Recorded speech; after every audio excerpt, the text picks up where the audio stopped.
João capítulo 4, nós vamos conversar sobre esse texto. Sábado, também às 19h30, nós teremos o encontro da juventude na igreja Assembleia de Deus, lá no Jardim Catalão. Nós vamos nos juntar aqui na igreja às 7h10. Foi isso que a gente combinou, irmã Helena? 7h10 aqui, nos jovens, e daqui a gente vai sair, tá bom? Jamile, seja bem-vinda. Pode falar para ela subir, que a tia Adri está esperando lá. É uma portinha aí atrás, ó. Isso, obrigado, Felipe. Amém, irmãos? Vamos ler esse texto? Não vamos ler o texto todo, ok? Semana passada nós falamos, nós estamos pensando em encontros, né? Setembro e outubro. E semana passada nós falamos do encontro dessa mulher com Jesus. Vimos como foi um encontro proposital, porque Jesus, ele saiu de uma região, né, da Judéia, ele ia para Galiléia. Não havia uma necessidade geográfica, mas ele decidiu passar em Samaria porque havia alguém para ser transformado. Nós falamos sobre isso, sobre os encontros cujo propósito muitas vezes estão no coração do Senhor com o fim de transformar vidas, certo?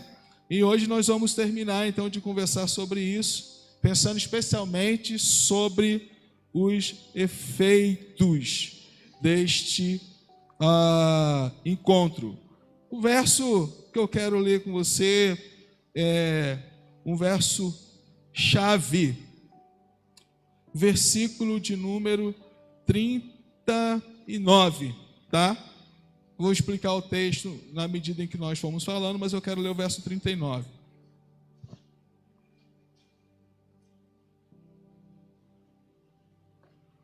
Diz assim: muitos samaritanos daquela cidade creram nele, em virtude do testemunho da mulher que anunciara.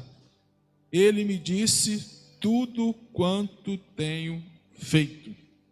Muitos samaritanos daquela cidade creram nele, em virtude do testemunho da mulher que anunciara.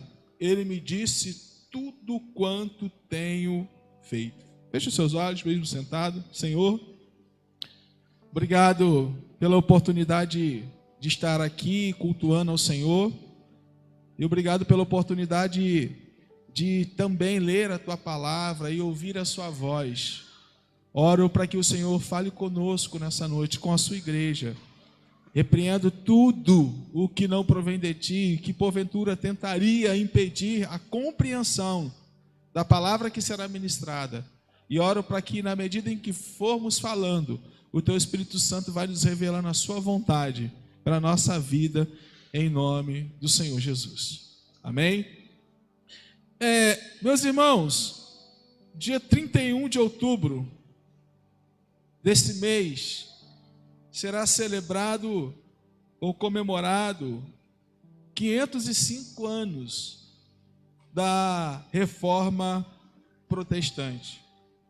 Durante esse mês nós vamos falar um pouco sobre ela, mas a princípio esse movimento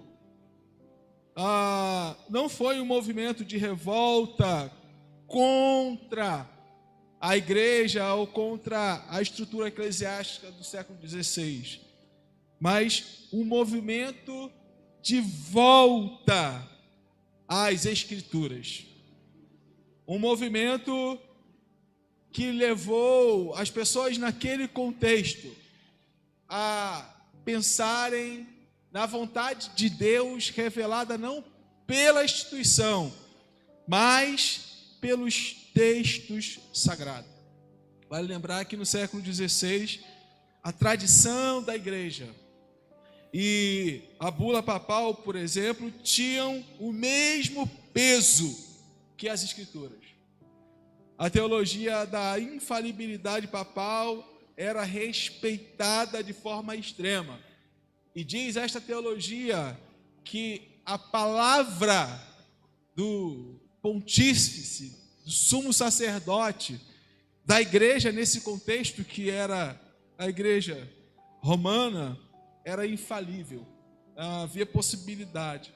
Então, nesse sentido, a igreja era conduzida não apenas pelas Escrituras, mas pela tradição e pela última palavra do seu sacerdote. Isso acabou gerando, naquele contexto, crentes alienados e fiéis à instituição. Então, a reforma se deu especialmente com o fim de confrontar esse sistema e trazer a Escritura, ou as Escrituras, para o lugar dela na vida do crente, na vida da igreja, que é o centro. A minha e a sua vida, a vida de todos os que creem o Senhor, deve ser conduzida única e exclusivamente pelas Escrituras. Ela é suficiente. As Escrituras é o nosso manual de regra de fé e de prática. E Lutero, que foi o grande reformador em questão, ele conhece a Cristo a partir das Escrituras, tem a sua vida transformada, propõe a leitura das Escrituras para além da reforma, quando ele traduz os textos sagrados que estavam em grego e em latim apenas no seu tempo para o alemão, que é a língua da região, e na medida em que as pessoas vão tendo acesso à palavra, elas vão se encontrando com Cristo das Escrituras e não com Cristo da instituição, e então tem a sua vida transformada. Nesse sentido, eu quero chamar a sua atenção para o perigo de focarmos na tradição da instituição, porque esse foi o grande problema da igreja, da primeira igreja, quando a tradição da igreja e a palavra do seu líder teve o mesmo peso, um peso maior do que as Escrituras Sagradas.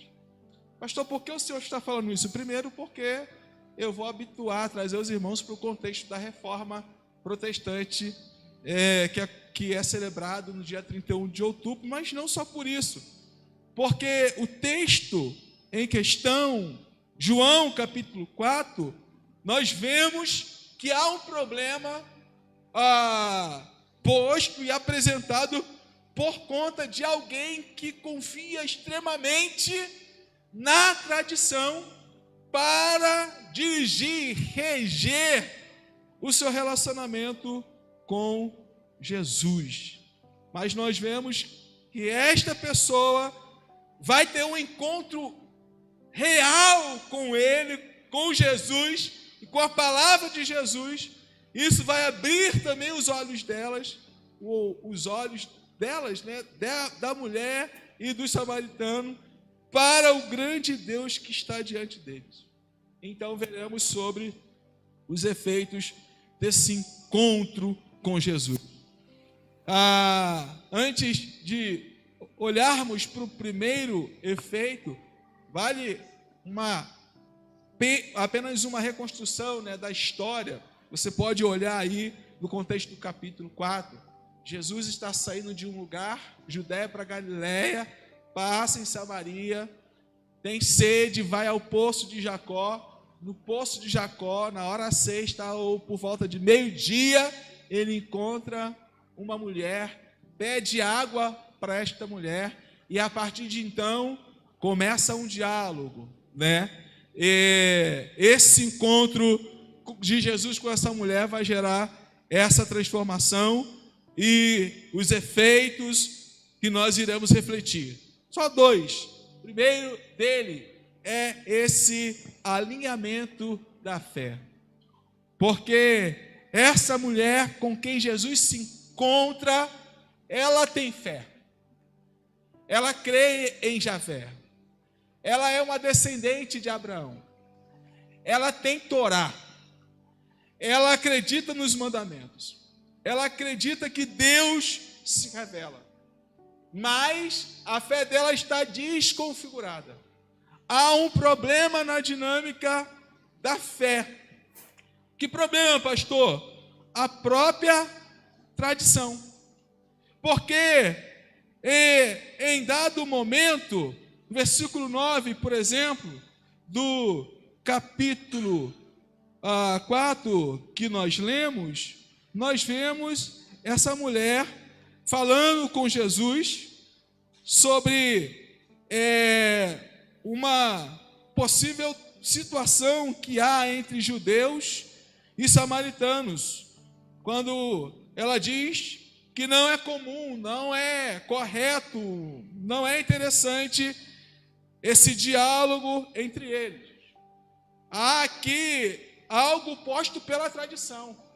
Quem ensinou para essa mulher que os samaritanos não poderiam lidar com os judeus não foi o próprio Deus. Isso não é uma revelação de Deus. É algo que surgiu por conta de uma situação que os samaritanos sofreram quando a Síria se pôs como opressora daquela região. Eles acabaram se misturando, nasceram filhos mestiços. Os judeus começaram a ter, então, um olhar preconceituoso dos samaritanos, e os samaritanos começaram também a reagir da mesma forma. Então, a primeira coisa que é posta pela tradição é essa rixa entre estes que são descendentes do mesmo Abraão, que é pai da fé. A outra coisa que nós percebemos, que mostra que a tradição mexeu, desalinhou com a perspectiva da fé, não apenas dessa mulher, mas dos samaritanos, é quando no versículo 20, o Senhor, numa conversa com aquela mulher, recebe dela a resposta da liturgia, enquanto dinâmica dos samaritanos.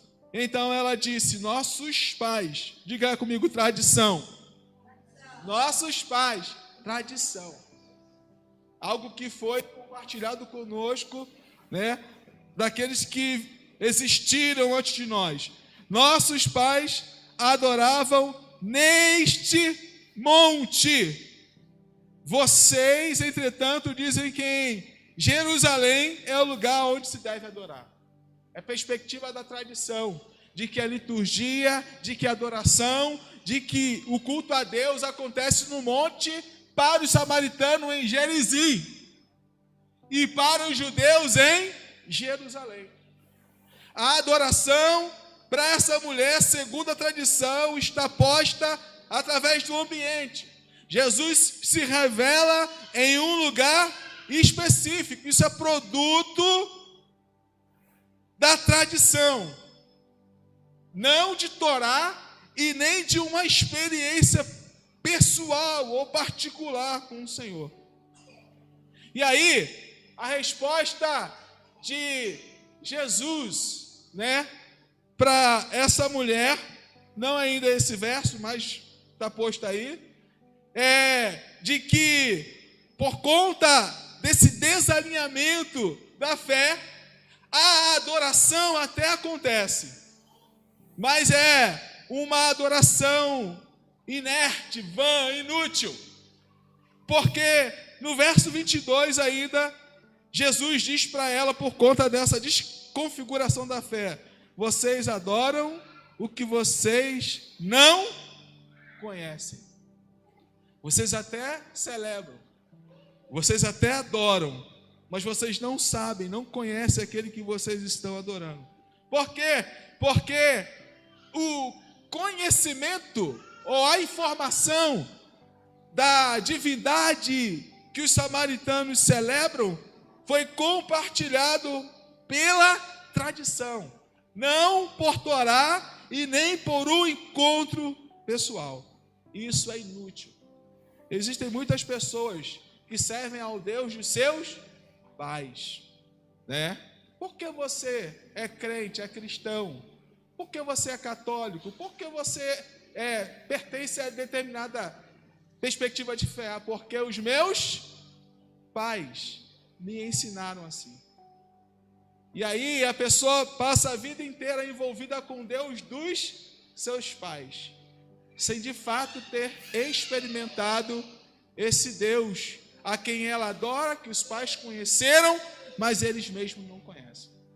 E aí, nós estamos pensando sobre o alinhamento e não sobre o desalinhamento. Jesus pega essa mulher que está com todas essas perspectivas da fé desconfigurada e começa então a colocar em ordem, em linha, em alinhar. E aí, primeira coisa que Jesus diz para aquela mulher, que vai inclusive confrontar a tradição, é o que está aí no versículo 21. Mulher, podes crer-me que a hora vem quando nem em Gerizim, nem em Jerusalém, vocês adorarão ao Pai.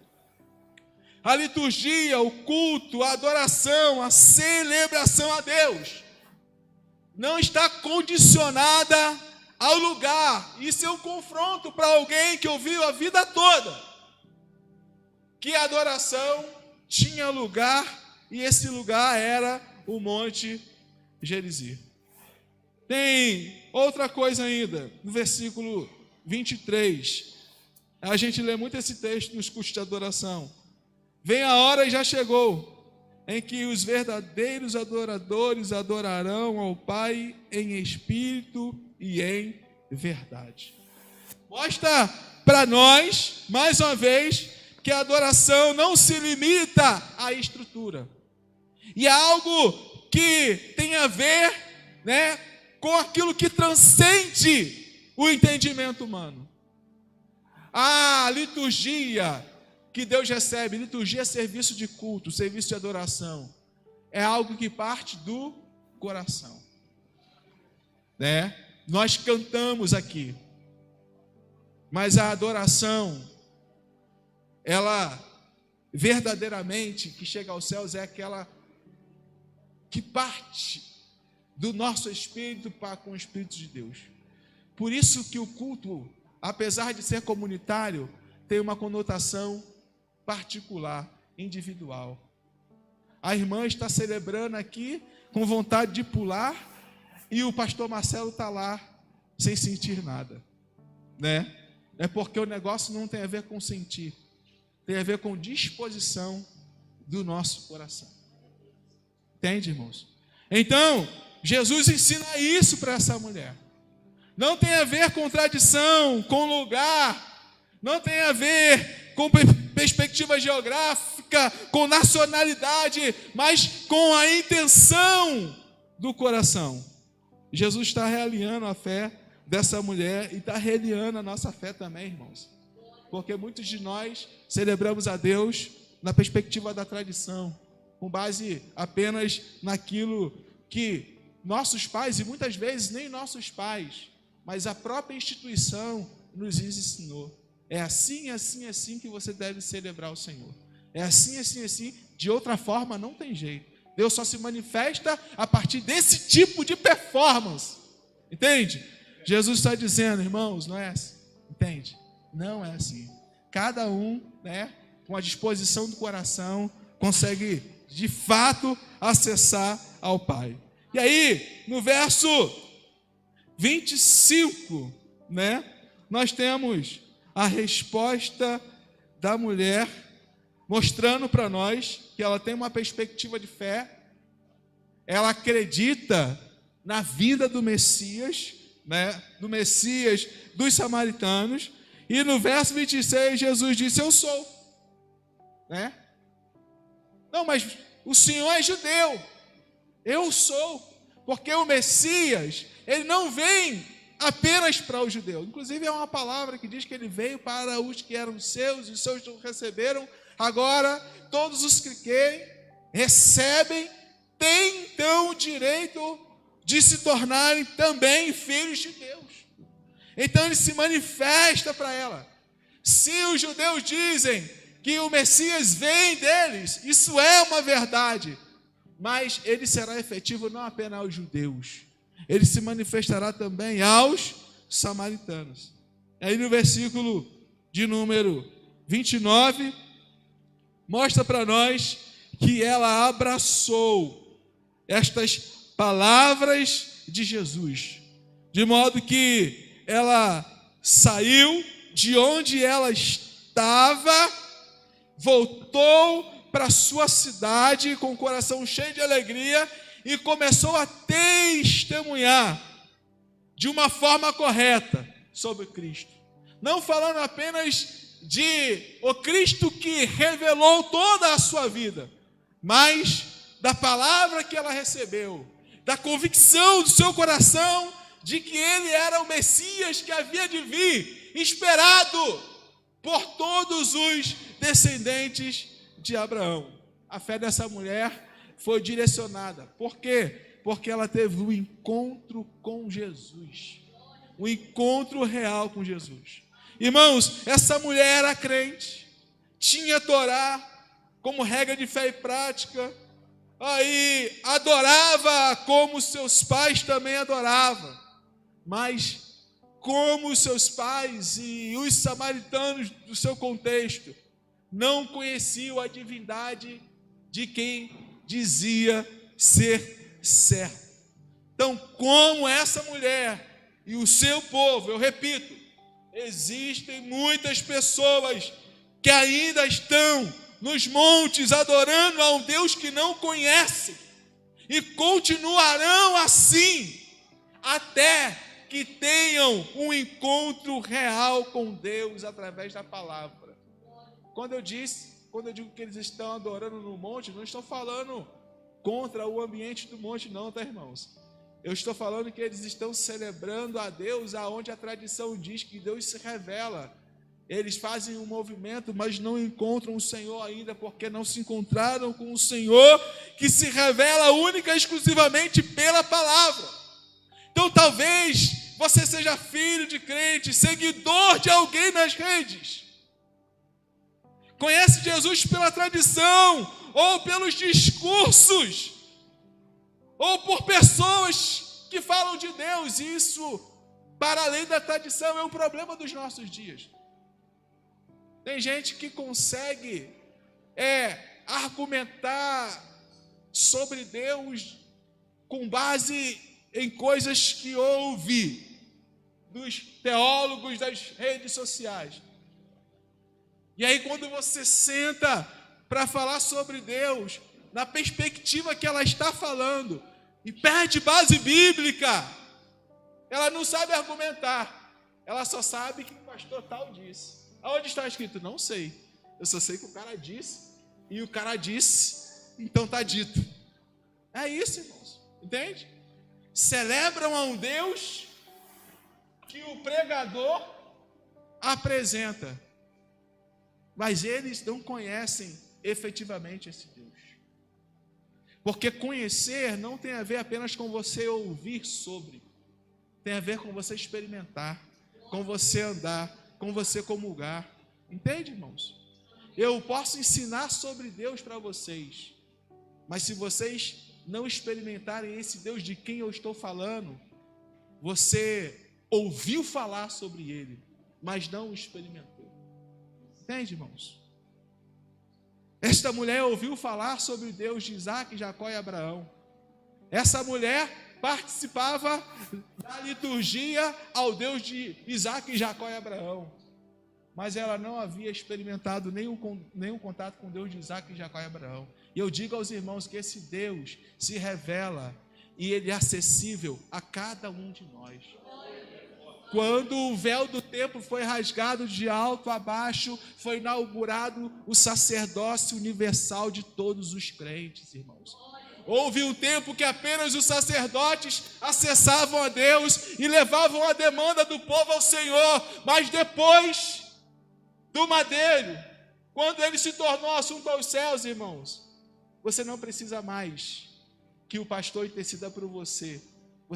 Você mesmo pode chegar no Santo dos Santos, adorar, compartilhar, se relacionar com Ele. Esta mulher, olha que loucura, uma mulher que no contexto dos hebreus não podiam nem acessar determinados ambientes do templo. Está falando face a face com o próprio Deus. Aleluia. Está rompendo não apenas a barreira dessa proposta de que um homem não podia falar com mulher, de que um judeu não podia falar com um samaritano. Ela está falando com aquele que se revelava ao sumo sacerdote no Santíssimo Lugar. Ela está acessando o próprio Deus, ela está ouvindo a palavra do próprio Jesus, ela está sendo orientada, a sua fé está sendo alinhada pela palavra do próprio Deus. Digo, irmãos, para vocês, que é uma revelação plena do Senhor. Não há outro caminho, irmãos. Não há outra forma. Deus pode até te dar uma palavra de direcionamento, Deus pode até trazer uma mensagem ao seu coração, mas Ele só se revela, irmãos, através das Sagradas Escrituras. Sabe por quê? Nós estamos vivendo um tempo de fé. Eu ia falar de fezes, né?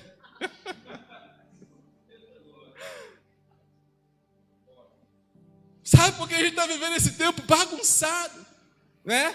Nós estamos vivendo quase o tempo de juízo, pastor Reginaldo. Pastor Djalma, está escrito, né? E cada um fazia aquilo que ele achava correto, né? E aí a gente sabe qual era o contexto do juízo. Por que, pastor, a gente está vivendo esse tempo?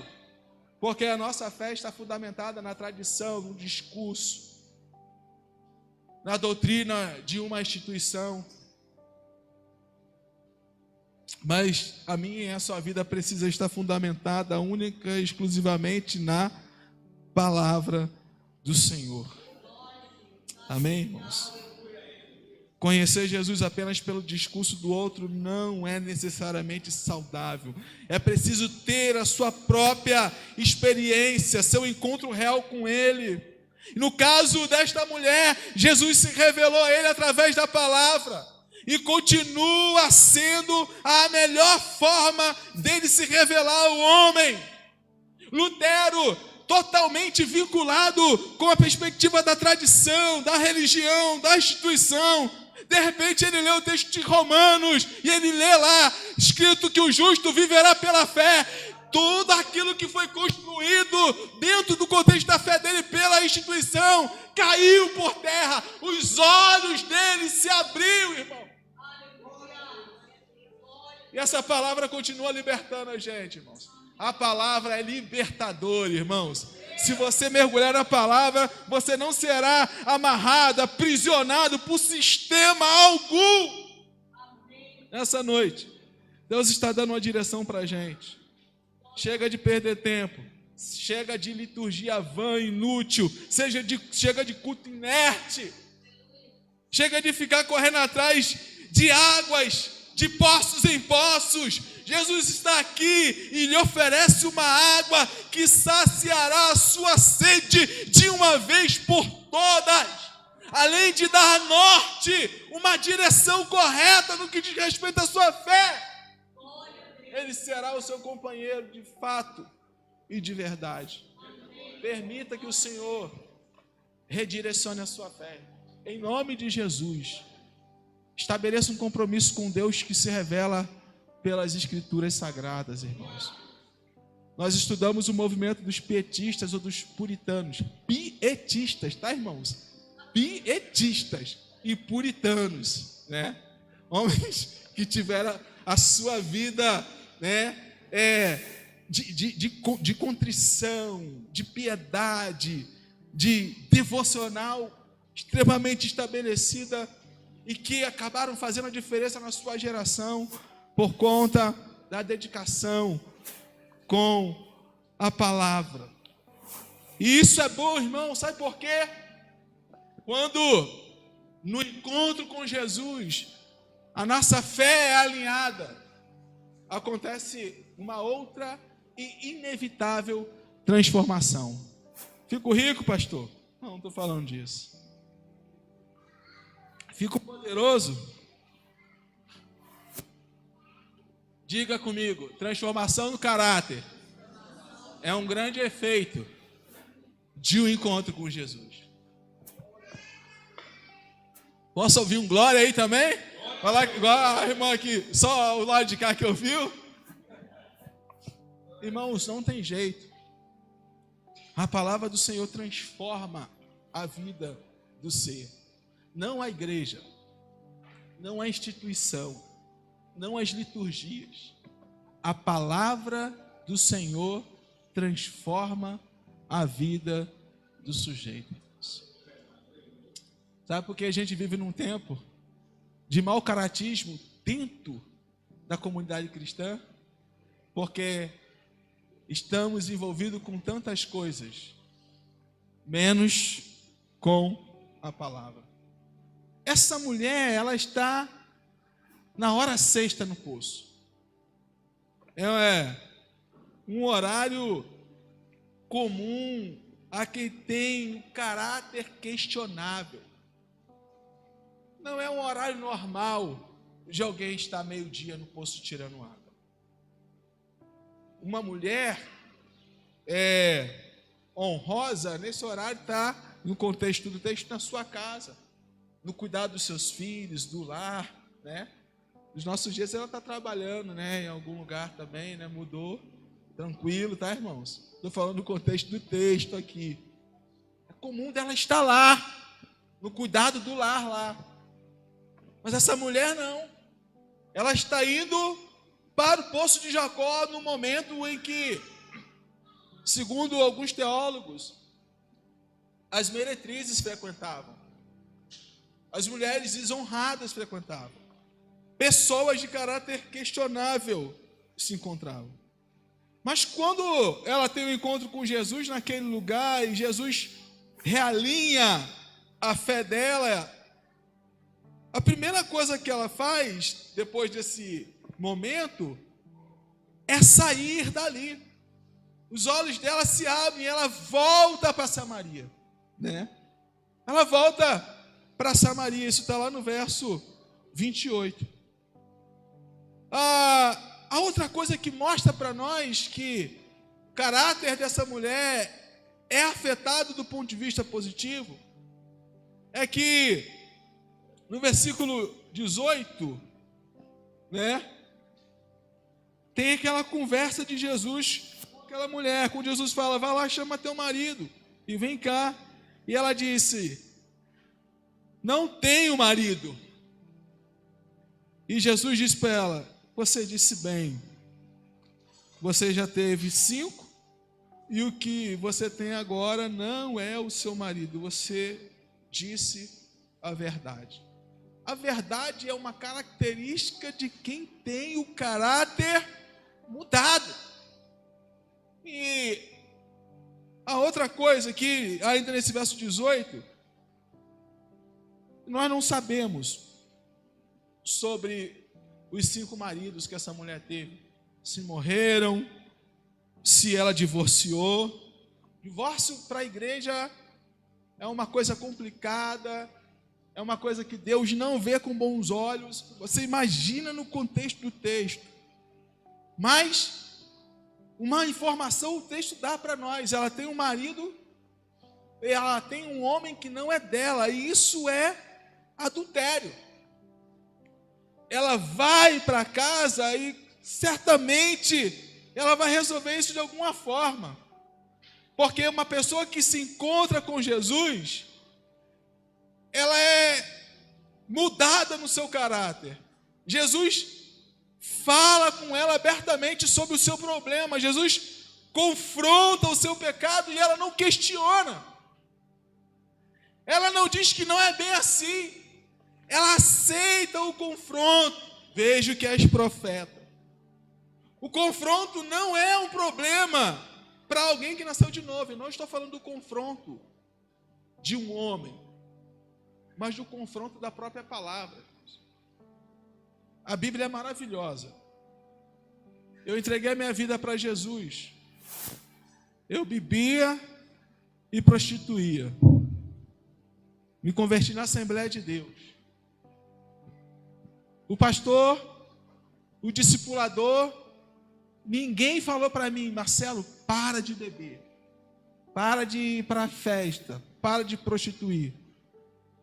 Mas lendo a palavra, né, novo convertido, parece que a gente lê a Bíblia em 2 vezes, em 2 semanas a gente lê a Bíblia todinho. Naquela época, esse novo convertido fazia isso, né, irmão? Converteu, a primeira coisa que ele fazia era arrumar uma Bíblia e vinha: pastor, fala comigo aqui, ó pastor, né? Lendo, e toda vez que lia, confrontado. E eu precisava mudar. Entende? A gente aceita aquilo. A gente não arruma desculpa. Essa mulher não arrumou desculpa. Ela aceitou o confronto. Ela aceitou ser corrigida pela palavra. E eu acredito que essa mulher foi transformada. Porque quando ela volta, irmãos, para Samaria e começa a testemunhar de Jesus, o texto diz, a partir do verso 39, que as pessoas daquela cidade que conheciam ela, creram em Jesus. Pergunta, irmãos, para os irmãos: qual a credibilidade de uma adúltera para um judeu ou para um samaritano? Você lembra quando Jesus encontrou, né, com aquele grupo de religiosos que pegou uma mulher em flagrante adultério? O que eles queriam fazer com aquela mulher, irmãos? Apedrejar, né? Apedrejar. E foi no texto de João, pelo menos, se eu não me engano, está no capítulo 8 ou 9, foi depois dessa experiência, né? Eles queriam apedrejar. Mas esta mulher, que ia escondido tirar água do poço, de repente se encontrou com Jesus, algo aconteceu na vida dela, as pessoas viram algo diferente, de modo que quando ela chegou em Samaria para testemunhar, ao invés de perseguirem, de rejeitá-la, de apedrejá-la, o texto diz que as pessoas creram nele por causa do testemunho dela. Mostraram, irmãos, que alguma coisa aconteceu na vida daquela mulher no que diz respeito ao caráter. Então, depois que essa mulher experimentou Jesus, depois que ela teve a revelação do Cristo, Filho do Deus vivo, algumas coisas mudaram. Ela parou de frequentar o poço em horários especiais para pessoas de caráter questionável. Irmãos, tem lugares que não cabe mais a quem já se encontrou com Jesus. Amém? Se você já se encontrou com Jesus, o poço às 12 horas não é mais um ambiente para você. Tem coisas que temos de parar de fazer depois que nos encontramos com Jesus, porque o encontro com Jesus gera transformação na nossa vida. Minha vida vai mudar, vai melhorar, né? Eu vou prosperar, amém. Mas você vai parar de pecar, você vai parar de mentir, você vai parar de prostituir, você vai parar de defraudar, você vai parar de ser corrupto. Se isso não acontecer, meu irmão, você encontrou qualquer um, menos Jesus. Amém? Pastor, isso não aconteceu. Ele está aqui, irmãos. Ele está realinhando a sua fé. Essa é uma palavra talvez dura para você, mas a Bíblia diz que Jesus, Deus, exorta aquele que Ele ama. Ele está dizendo isso para você porque Ele quer você para Ele. Entenda, essa mulher, que vida ruim, né, irmãos? Poço de Jacó, naquela hora, estigmatizada. Ai, misericórdia! Jesus confrontou, mas transformou a vida dela. Deu dignidade. Ela se transformou numa mulher honrada. Ela aceitou ser confrontada no seu pecado e certamente mudou sua postura nesse sentido. Ela começou a gerar credibilidade na sua região, onde as pessoas a conheciam. Toda vez que eu leio esses textos, eu lembro da minha vida, irmão. Quantas vezes as pessoas na rua onde eu morava falavam: Marcelo, você não chega nos 20 anos, não há nada na vida, vai ser um vagabundo, alguma coisa nesse sentido. Aí de repente a gente encontra com Jesus e os caras falam assim: ora por mim, Ora por mim, Marcelo, né?